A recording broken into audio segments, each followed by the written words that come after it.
महापुरामुळे कोल्हापुरातील लाखो गाड्या या विना पेट्रोल डिझेल विना बंद पडलेल्या आहेत। पुणे बंगळुरू राष्ट्रीय महामार्गावर देखील पाणी असल्याने इंधन वाहून येणाऱ्या गाड्यांची वाहतूक ही महामार्गावरती थांबवण्यात आलेली होती आणि आता कुठे काही गाड्या ज्या आहेत त्या सोडण्यात आल्यात। महामार्गावरील पाणी कमी झाल्याने काल अत्यावश्यक सेवांची ट्रायल वाहतूक जी ती सुरू झाली, त्यामुळे कोल्हापुरात पेट्रोल आणि डिझेलचे टँकर जे आहेत ते दाखल झालेत।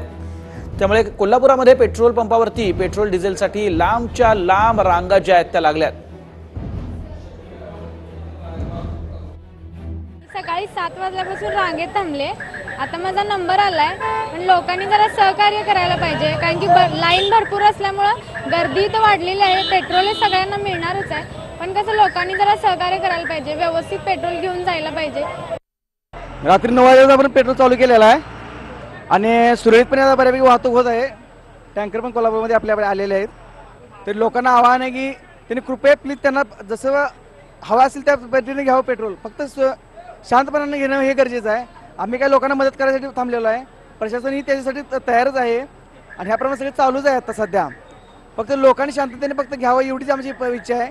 आणि हायवे पण आता आजपासून जर चालू झाला तर काय म्हणजे थोडं कमी कमी होत जाईल आणि कलेक्टर ऑफिस पण याबद्दल पूर्ण क्षमतेने करते, पोलीस स्टेशन पण याप्रमाणे पूर्ण मदत करत आहे। हे सगळे फक्त लोकांनी फक्त शांततेने घेणं हे महत्त्वाचं आहे।